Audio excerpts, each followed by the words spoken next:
Olá, seja bem-vinda, bem-vindo e bem-vinde a mais um episódio do podcast Saúde na Contemporaneidade, produção exclusiva do SESC 24 de Maio que integra a quinta edição do projeto Inspira, Ações para uma Vida Saudável. Eu sou Daniel Cunha e sou acompanhado nessa série pela médica Regina Chamon, autora do podcast Desestresse, que nos brinda com suas reflexões e sugestões ao final do episódio. A convidada deste capítulo foi a médica Dulce Pereira de Brito, especialista em clínica médica e terapia intensiva, professora da Faculdade de Medicina da USP, head dos programas corporativos de promoção da saúde, qualidade de vida e bem-estar do Hospital Israelita Albert Einstein em São Paulo e coordenadora do curso de saúde mental no mesmo hospital. Em nossa conversa, Dulce falou sobre o que é a gestão de saúde populacional, sobre o trabalho de cuidado que foi realizado no hospital durante a pandemia, apresentou sua visão de bem-estar e suas preocupações em relação à saúde mental da população brasileira, entre vários outros assuntos. Aproveite! Então vamos lá, doutora. Primeiramente, muito obrigado por aceitar esse convite do SESC para conversar com a gente. Uma honra e uma alegria recebê-la. É um prazer estar aqui. Doutora, eu queria começar fazendo uma pergunta talvez meio básica, uma pergunta para a gente como ponto de partida, assim. Nesse seu trabalho como coordenadora médica de saúde populacional de um grande hospital como é o Hospital Albert Einstein. Queria entender um pouco o que significa isso, ser coordenar essa área de saúde populacional. A gente imagina que dentro de um hospital com profissionais da área da saúde, os profissionais mais bem capacitados que a gente imagina num hospital como é o Einstein. É como se tivesse sendo feito para cuidar dos funcionários o que há de melhor, assim, é como se tivesse sendo oferecido o que há de mais de vanguarda, assim, dentro da área da saúde, né? Um pouco, dá para pensar um pouco desse jeito? Como que é esse trabalho? A gente oferece a vanguarda, mas uma vanguarda que olha não só para questões tecnológicas propriamente ditas, que também existem, mas, sobretudo, para as necessidades humanas. E talvez aí esteja o maior desafio no nosso tempo, né? É olhar para as pessoas, como para as necessidades das pessoas. Então, saúde populacional quer dizer olhar para populações específicas, que pode ser a população de uma escola, certo? As crianças ou todos os professores, crianças de uma escola, de uma empresa, né? De os colaboradores do nosso hospital. Então, e a gente olha com uma lente da equidade.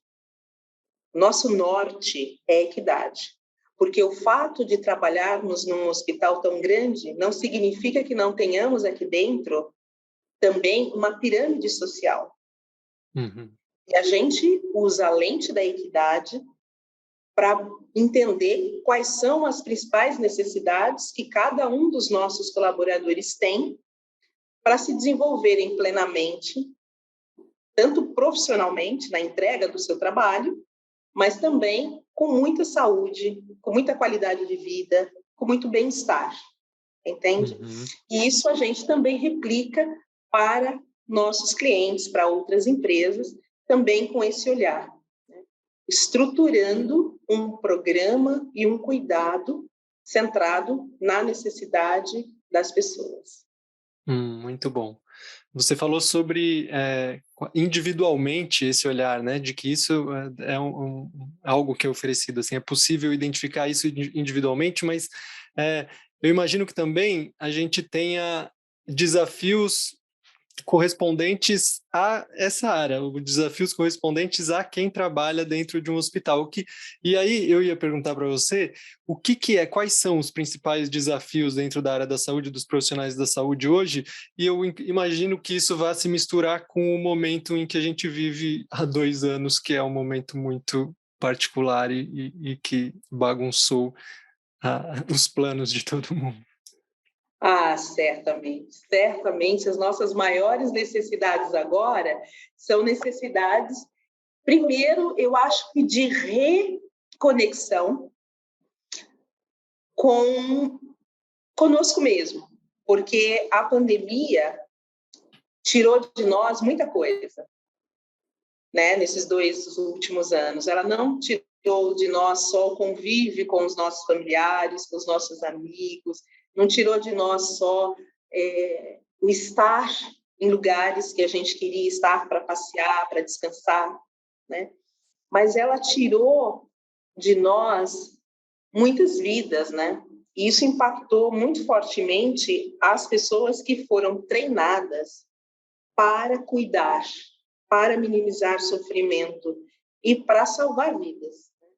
Então, isso nos instabilizou muito fortemente.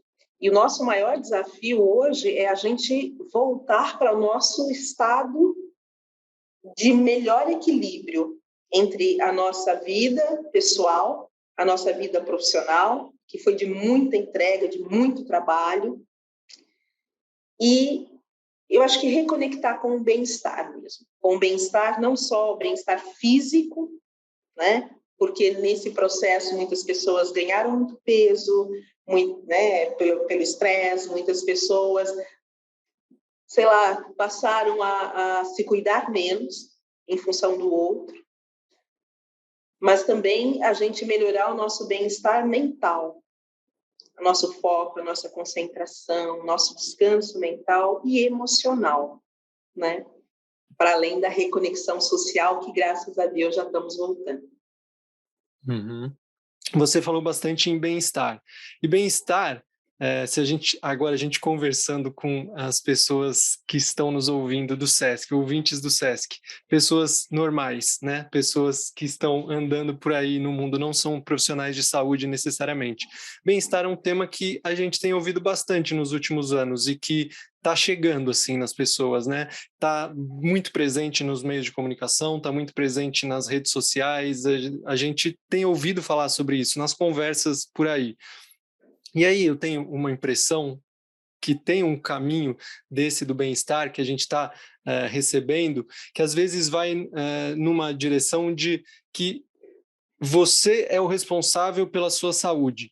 E a gente sabe que é, mas existe às vezes um exagero, assim, como se você fosse capaz de controlar tudo. Então, essa área da saúde, profissionais da área da saúde oferecendo caminhos e estratégias maravilhosas e panaceias e pílulas mágicas e caminhos que vão revolucionar a sua saúde, e aí colocando tudo nas costas do indivíduo, assim, colocando toda a responsabilidade, que é um caminho que estranho, sim, muita gente que já tentou e por aí gastou, investiu muita energia e em algum momento percebeu que talvez não tivesse tanto controle assim, não fosse tão, aquelas promessas, elas não fossem tão fáceis de ser cumpridas, mas ao mesmo tempo você é responsável pela sua saúde, né? A gente não é o outro caminho, quase um caminho nihilista de não, então não vou fazer nada porque não tem, é tudo aleatório, vai na sorte. A gente sabe que é importante, que a gente tem caminhos para cuidar da nossa saúde, para influenciar os nossos processos de saúde. Como é andar assim por esse... O que a gente poderia considerar como mais confiável? Existe um equilíbrio, um caminho além desses extremos assim que a gente poderia seguir na hora de falar sobre saúde e bem-estar? Ah, foi muito bom que você trouxe, porque é a velha ilusão do controle, né? De achar que a gente tem controle sobre todos os processos das nossas vidas. E não temos. Nós somos corresponsáveis pela nossa saúde. Mas a nossa saúde ela é determinada por vários fatores, internos e externos. Então, chamados, por exemplo, determinantes sociais. O país onde eu nasci impacta na minha saúde. O estado ou região do Brasil onde eu moro impacta na minha saúde. Se eu te disser que a taxa de mortalidade em São Paulo, ou a expectativa de vida ao nascer, é de mais de 80 anos em São Paulo, e te disser que um bebezinho que nasce no norte, hoje, pode ter uma expectativa de vida que não chega a 60 anos, 50 e poucos anos, você percebe que é muito para além das questões, das decisões dele. Claro que as nossas decisões, elas podem contribuir, promover a nossa saúde, ou podem prejudicá-la, né? Mas realmente são muitos os fatores sociais, econômicos, culturais que vão influenciar. Nosso desafio é empoderar as pessoas para que elas possam ser protagonistas da mudança, e uma mudança que não é operada apenas para você como indivíduo, mas para nós como coletividade. Por isso, saúde populacional, porque existe aqui uma interdependência, e se a gente melhorar a qualidade do ar na nossa cidade, a gente melhora a qualidade do ar para todo mundo, inclusive para os asmáticos, que sozinhos não conseguem resolver essa questão da qualidade do ar. Entende? Só para citar um exemplo. Então, existe um esforço em criar uma cultura do bem-estar, que é uma cultura que vai passar pelo desenvolvimento de políticas, até mesmo públicas, para melhorar a nossa saúde, e as pessoas precisam estar empoderadas para poderem advogar por essas políticas, como, por exemplo, a política anti-tabaco, que é proibido fumar em público. Isso vai ajudar demais o garçom que trabalha o dia todo num lugar onde todo mundo fumava. Percebe como você não tem controle sobre tudo? Como é que ele vai ter controle, né? Se não houver uma política externa, uma política pública, ou as ciclovias, ou as praças, ou essas academias ao ar livre, né, que dão acesso para todo mundo. Então, além das políticas públicas, é isso, é como é que a gente empodera as pessoas para que elas busquem ambientes saudáveis, construção de ambientes saudáveis, né? Tanto ambientes mesmo, por exemplo, numa comunidade de baixa renda, como é que eu faço para ter mais hortas comunitárias, para envolver mais pessoas nessas construções, mais espaços verdes e menos áreas azuis de estacionamento, né? Substituir carros por exemplo, por hortas. Como é que eu faço para empoderar as pessoas para que elas desejem boas escolhas? Que eu deseje aquilo que é saudável, aquilo que me coloca no melhor estado, né, de segurança e saúde. Isso o marketing faz muito bem, nos seduz para consumir coisas que, no fundo, a gente nem precisa, e pode nos levar ou a um consumismo extremista, ou a um endividamento, a um sofrimento. Essa instabilidade financeira que, às vezes, o mundo do consumo nos impõe, também prejudica o nosso bem-estar, né? Mental, emocional, financeiro, a nossa própria saúde física. Então, como é que a gente faz com que nós façamos um marketing positivo para que a gente deseje aquilo que é saudável? Para que a gente inclua na nossa vida, no dia a dia da nossa vida, no nosso happy hour, coisas que convidem a gente a caminhar com os nossos amigos, a contemplar as árvores. Isso não é mimimi. Isso são fatores de proteção para a nossa saúde e para o nosso bem-estar. Às vezes, né, a gente fala o bem-estar, parece uma coisa tão difícil, abstrata. O que é isso, né? Então, eu convido você a inverter. Em vez de falar bem-estar, fala assim, eu quero estar bem. O que é estar bem para você? Estar bem é consumir aquilo que está lá, sei lá, que a mídia está querendo que você consuma, ou estar bem é você estar bem consigo mesmo, com seus pensamentos, com os seus valores, com as suas decisões, com as suas relações, né? Estar bem com o seu sono, estar de bem com o seu corpo, é isso. Estar de bem com o seu trabalho.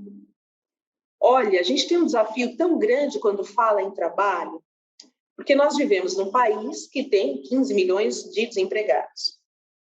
E aqueles que, afortunadamente, estão trabalhando, a gente sabe que existe uma porcentagem aí, segundo alguns estudos, de quase 70% da população brasileira que está insatisfeita com o seu trabalho.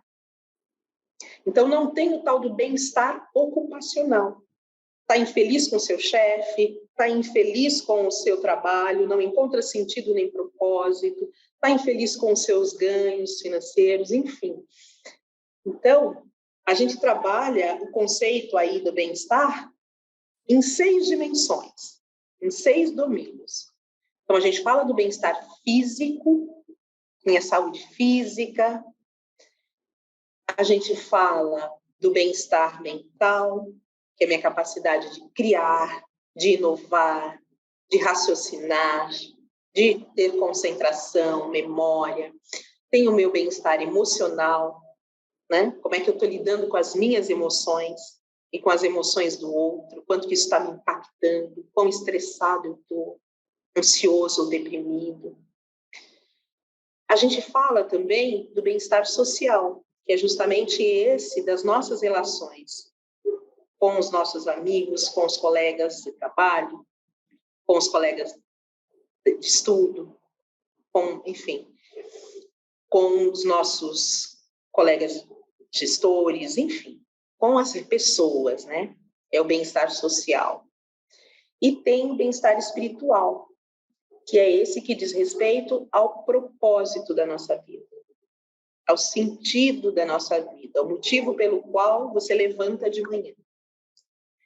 E quando eu digo, né, do bem-estar, o outro bem-estar que é o ocupacional, eu uso muito a questão do sentido, né, no trabalho. O que a sua empresa perderia se amanhã você não fosse mais? Se a partir de amanhã você não fosse mais? Né? Então, o que a gente está deixando lá? Não só para que eu me sinta bem, mas para que o outro colega, para que o outro colaborador também se sinta bem, para que ele também tenha bem-estar. Né? Então, é pensar nesses pequenos legados que individualmente a gente pode deixar para que coletivamente a gente viva uma cultura imersa nesse bem-estar. E, doutora, você falou bastante sobre trabalho agora, então queria que você falasse sobre esse trabalho de cuidado que foi realizado no hospital durante a pandemia, que eu peguei de uma matéria que já tinha atendido mais de 10 mil pessoas na pandemia, talvez já tenha passado um tempo desde então, e esse termo do EPI emocional que eu achei muito legal de ser usado nesse âmbito. A gente tinha um desafio que era como é que a gente faz com que os profissionais da linha de frente eles consigam lidar com todas essas demandas emocionais que a pandemia está trazendo, seja o medo de se contaminar, ou medo de contaminar sua família, né? Seja o medo de morrer, seja o medo do desconhecido mesmo, né? De não saber o que fazer para cuidar melhor daquele paciente, porque não tinha medicação específica, enfim, eram muitos desafios. E, obviamente, que isso aperta em nós um gatilho da luta ou fuga, o estresse. Então, para a gente ajudar, dar ferramentas para o nosso colaborador e para essa luta, a gente criou o Ovid. O Ovid é um programa para a gestão das emoções na pandemia, e ele tem como subtítulo a frase que diz que ouvir é cuidar. Então, foi uma iniciativa criada dentro do Departamento aí da Saúde Populacional, onde a gente, com um grupo de psicólogos e psiquiatras e terapeutas integrativos, educadores físicos, enfim, um exército de profissionais, nós somos cuidar dos nossos profissionais da linha de frente em loco. Então, a gente ia lá dentro da UTI, a gente ia no pronto-socorro, a gente ia dentro dos hospitais de campanha, por exemplo, dentro do Pacaembu, levar para eles os EPIs emocionais, né? Ou seja, levar para eles ferramentas para que eles pudessem lidar com seu estresse, com a sua com seu medo, com as suas inseguranças, com a sua ansiedade, com aquelas crises de choro por ver as pessoas falecendo, né? A gente fala assim, ó, um bombeiro, ele não apaga um incêndio só com as mãos ou com o corpo. Ele precisa de ferramentas. E é por isso que a gente estruturou ferramentas baseadas em evidências científicas para ajudá-los. Então, desde conseguir, no momento, imagine uma situação onde no meio do plantão, um paciente tem que entubar um paciente que está olhando para você e pedindo, pelo amor de Deus, não me entube, não me deixa morrer. E do outro lado, o paciente do lado faleceu e daqui a pouco no leito seguinte está internando o outro. Então, essa situação exige muito foco, muita concentração e exige você apertar um botão do autocontrole e diminuir as suas próprias emoções.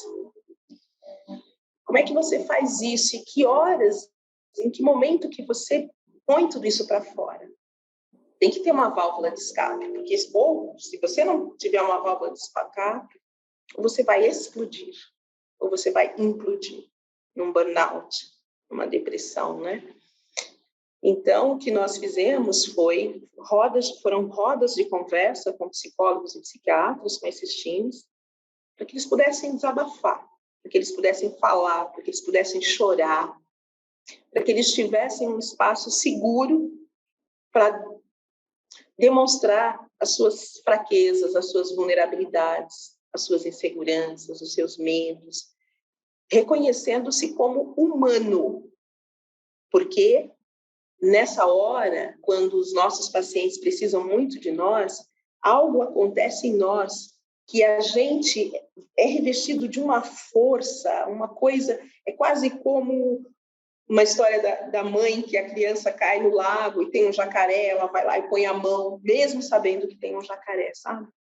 A gente é revestido de algo que a gente não sabe nem explicar o que é essa determinação em função do outro.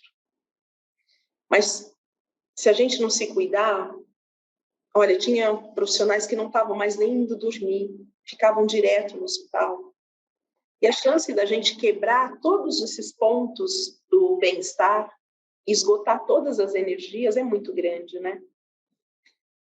Então, essas rodas de conversa tinham esse objetivo, ajudar as pessoas a se fortalecer emocionalmente através de técnicas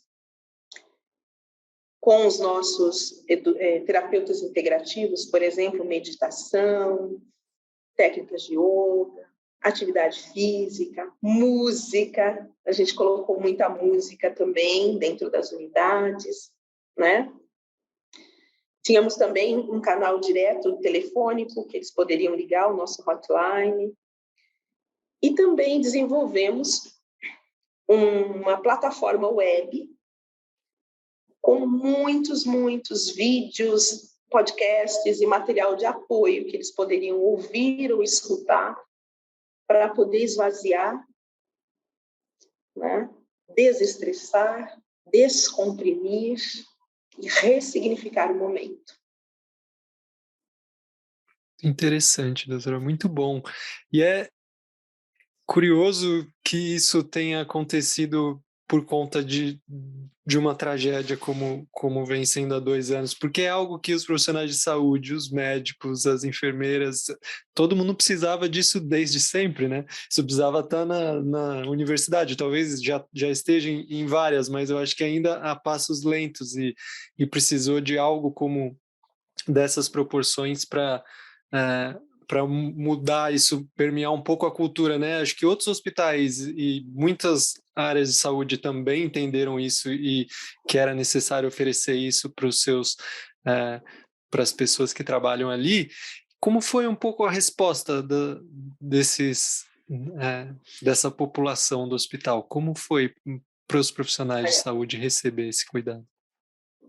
A aceitação e os feedbacks são ótimos, né? Porque imagina, é quase como se você estivesse no meio do deserto, morrendo de sede, e alguém vem e te oferece um copo de água gelado, sabe? Ou alguém que está com fome, muita fome, e você oferece um pedaço de pão com manteiga. Então, a sensação era de alívio.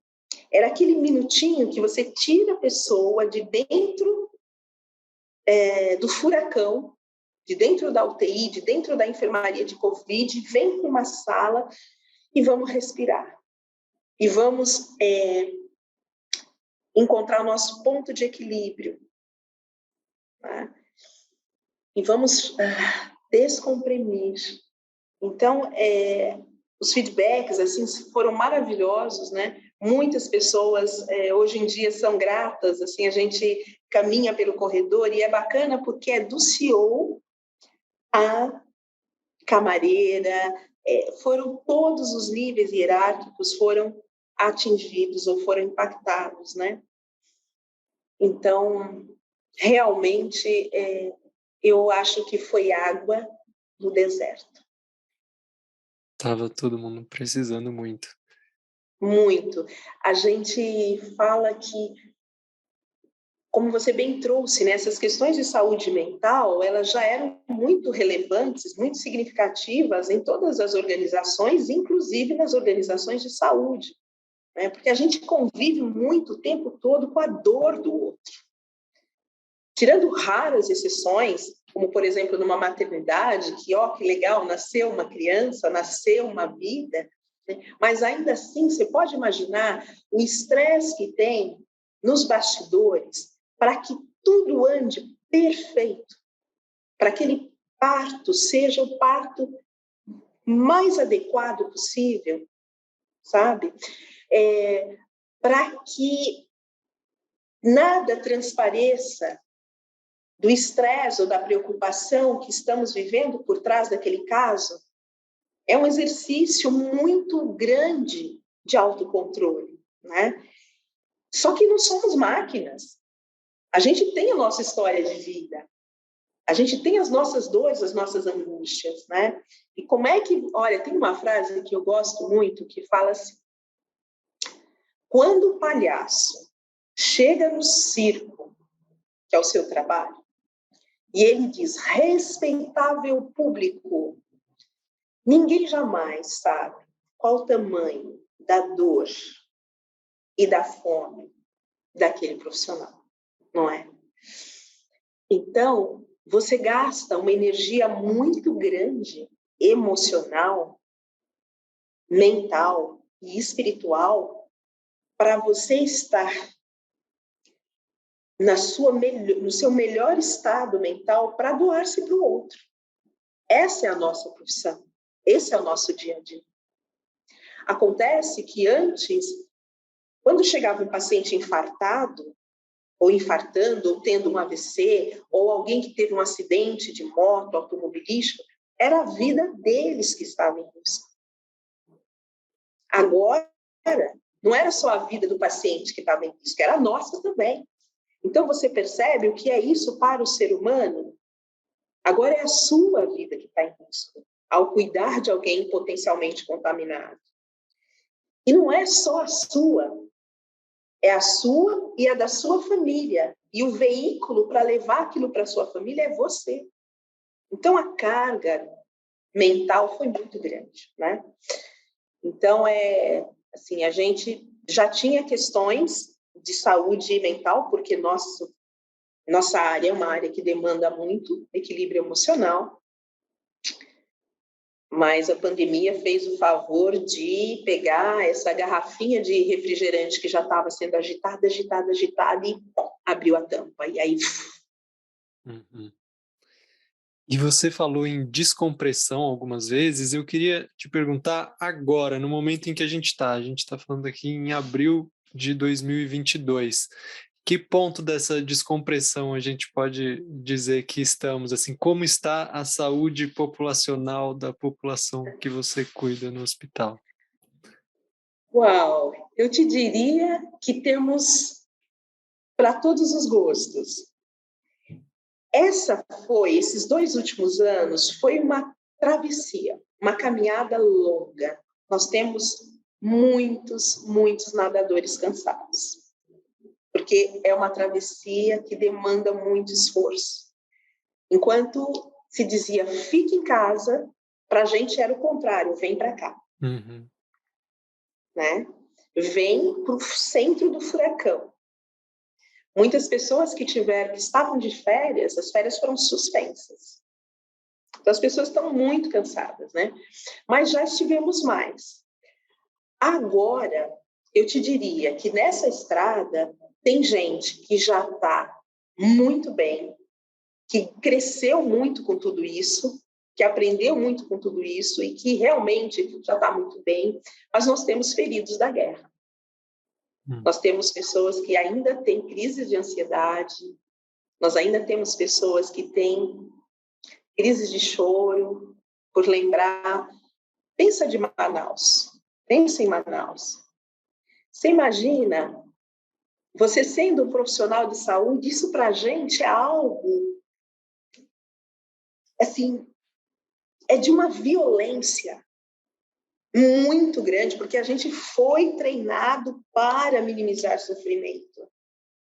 Essa é a nossa estrutura mental. E é por isso que a gente sofre tanto do contágio emocional, que é o quê? É quase como se você fosse uma esponja que você absorve, você, profissional de saúde, absorve o sofrimento do teu paciente. Você absorve o sofrimento da família daquele paciente. E aí você diz, mas vocês não foram treinados para isso? Sim, nós somos treinados e a gente realmente tem um limite de autocontrole, mas chega uma hora, é como um elástico, se esticar demais, e se você esticar por 2 anos, e se você começar a mostrar na TV que as pessoas estão morrendo porque falta oxigênio, não há profissional no mundo que foi treinado para isso. Entende? Então, temos, assim, pessoas que estão vivendo ainda períodos de regeneração, de restauração de tudo que sofreram, né? Mas o balanço geral, eu acho que, de uma maneira geral, a gente tem muito menos gente em transtorno de estresse pós-traumático, que é aquele do ferido da guerra, e muito mais gente no crescimento pós-traumático. Eu vejo, assim, sério mesmo, com muita felicidade por tudo que passamos, mas com muita felicidade, a gente consegue olhar para trás e falar, meu Deus, a gente sobreviveu, a gente conseguiu, a ciência venceu. Porque se eu te contar que em alguns momentos, lá no começo, ônibus fretados nossos foram apedrejados com os nossos profissionais de saúde dentro, porque as pessoas como é que se diz? Refutavam os profissionais de saúde, porque era como se nós nós iríamos contaminar todo mundo. As pessoas tinham essa fantasia. Nossa. E a gente conseguiu migrar das pedras para as palmas. E a gente entende e respeita a população, porque era um mar de desconhecimento. E quando a gente tem até um autor que fala que o medo é a primeira das emoções, é a emoção mais antiga que existe na humanidade, né? E principalmente o medo do desconhecido. Então, por algum momento, alguns ofuscaram a vista e acharam que o inimigo éramos nós, né? Mas a gente conseguiu vencer tudo isso, a população foi entendendo do que se tratava, foi entendendo que as medidas sanitárias conseguiam conter aquela avalanche de infectados. E mais do que tudo, né? A gente agora olhar o que foi que a ciência fez com essas vacinas, gente, é de aplaudir de pé. Assim, a velocidade com que foi, né? Se olha, gente, e com tão pouco efeito colateral, nada relevante. É extraordinário. Incrível, é extraordinário. Para mim, cada gota de vacina que entra no braço de alguém, para mim, é quase que uma homenagem àqueles que se foram. É o nosso reconhecimento por aqueles que se foram, sabe? Por mais que exista polarizações e aqueles que são contra a vacina, cada gota é nosso grito, sabe? Assim, de vitória e Sim. homenagem, reconhecimento, assim, memória, né? Daqueles que se foram antes que fosse possível oferecer essa vacina tão maravilhosa.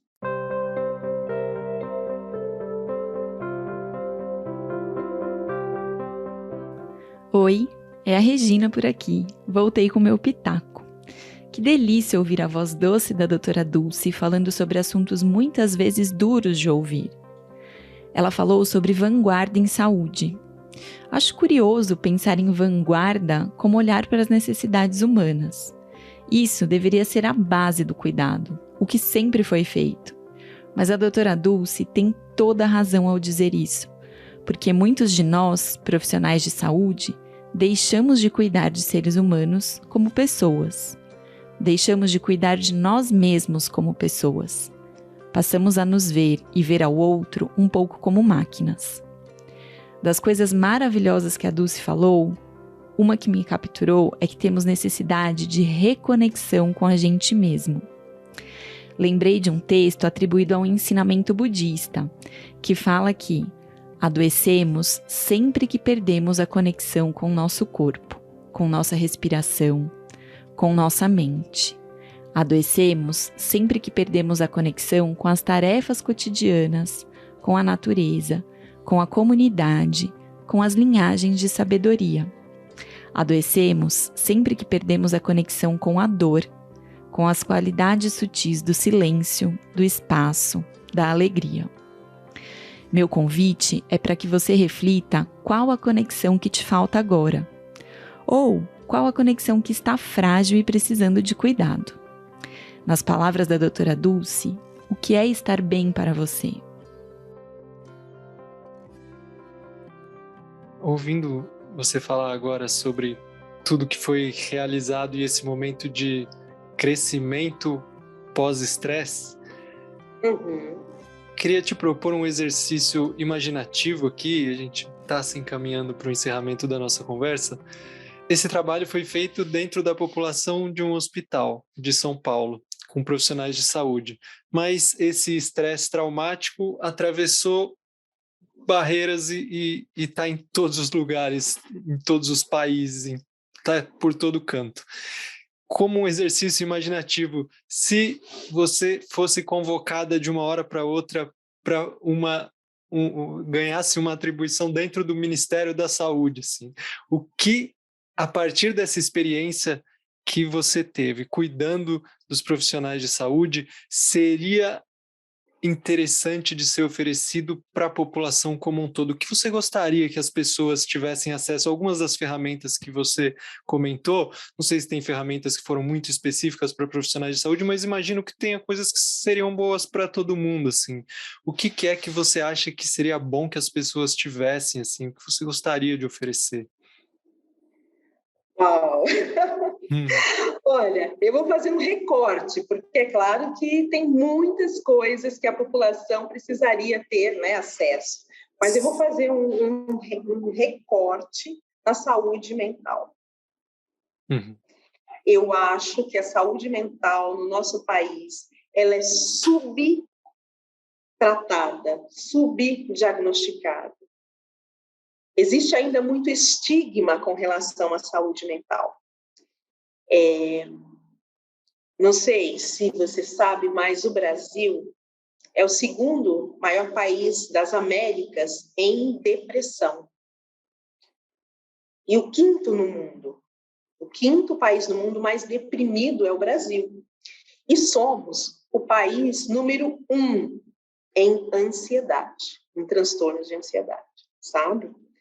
E nós estamos também no topo dos casos de burnout, de profissionais que entram em exaustão emocional, mental no trabalho. Diante disso, e te trago mais um dado também, as pessoas no Brasil morrem mais de suicídio do que de incêndio. E a gente tem brigadistas para apagar incêndio em tudo quanto é lugar, e a gente não tem pessoas treinadas para ajudar aqueles que estão em sofrimento psíquico. A gente fala, né? Por causa dos treinamentos, por exemplo, no Corpo de Bombeiros ou nas empresas que ensinam a gente a apagar o incêndio nos nossos apartamentos, nos nossos condomínios, por que a gente não tem numa política pública que ensine as pessoas a cuidar das suas emoções, a cuidar da sua saúde mental, a identificar quando eu preciso de ajuda? Por que a gente não tem, nas campanhas, inclusive de TV e internet, em todo lugar, iniciativas que ajudem as pessoas a diminuir o estigma contra a saúde mental, a psicofobia? Né? Da mesma maneira que a gente está fazendo todo esse combate contra o racismo, a homofobia, né? Enfim, por que a gente também não pega essa bandeira para diminuir o estigma contra a saúde mental que impede que as pessoas procurem ajuda? Tem um dado que diz que o estigma ele é o responsável por 2/3 das pessoas que têm problemas de saúde mental não procurarem ajuda. 2/3 não procuram ajuda porque temem que seja interpretado como fraqueza, como mimimi, sabe? Como coisa de rico, eu não tenho tempo para isso, vai passar. E assim as pessoas vão vivendo um mal-estar e não um bem-estar. E ela vai se acostumando com aquele desconforto. E daqui a pouco, aquilo passa a ser o novo estilo de vida dela. É sofrer, é chorar, é ficar ansiosa, estressada, sem controle. Então, se eu pudesse propor algo que fosse público, eu aumentaria o acesso à saúde mental, eu trabalharia em campanhas para diminuir preconceito e estigma contra problemas de saúde mental, e eu aumentaria o que a gente chama de letramento em saúde mental. Eu ensinaria mais para as pessoas quais são os sintomas de uma depressão, de uma ansiedade, de um estresse, porque eu acho que o conhecimento salva. E se as pessoas entendem que aquilo que ela está sentindo tem como tratar, e quando ela precisar de apoio, ela encontra acesso, encontra uma porta aberta e profissionais de saúde capacitados para, porque, vou te falar como médica, a medicina também não nos prepara tão bem assim para cuidar dos problemas de saúde mental, muito mais para cuidar de uma perna quebrada, muito mais para cuidar de um coração fraturado. Se você me entende, figuramente estou falando, fraturado. Ou de um diabetes descompensado. Para isso nós somos bem treinados, para cuidar da saúde mental das pessoas, não necessariamente. E muito menos da nossa. Então, neste recorte, Daniel, eu olharia com força para o bem-estar mental e emocional da nossa população, tão sofrida como é a população brasileira. Sim. Nossa, muito bom. Espero que um dia essa responsabilidade caia no seu colo, porque eu não tinha pensado em letramentos como um letramento emocional como uma política pública, né? Com certeza, faz todo sentido, mas... A gente não basta aprender... Não basta aprender a ler a cartilha, o jornal, e não aprender a ler os nossos sentimentos. ou não aprender a ler os seus sentimentos, entende? A gente vê profissionais extremamente gabaritados, a gente tem programas de promoção da saúde mental dentro das organizações de vários, e a gente vê que, às vezes, você está nos altos níveis hierárquicos, e aquela pessoa, às vezes, ainda é quase como uma criança, do ponto de vista de desenvolvimento da sua inteligência emocional.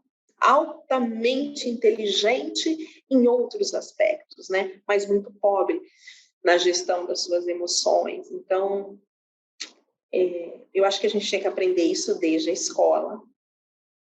E eu vou te dizer que isso já faz parte da base comum curricular, já é obrigatório desde 2020, mas uma coisa é o que está na lei, outra coisa é a prática.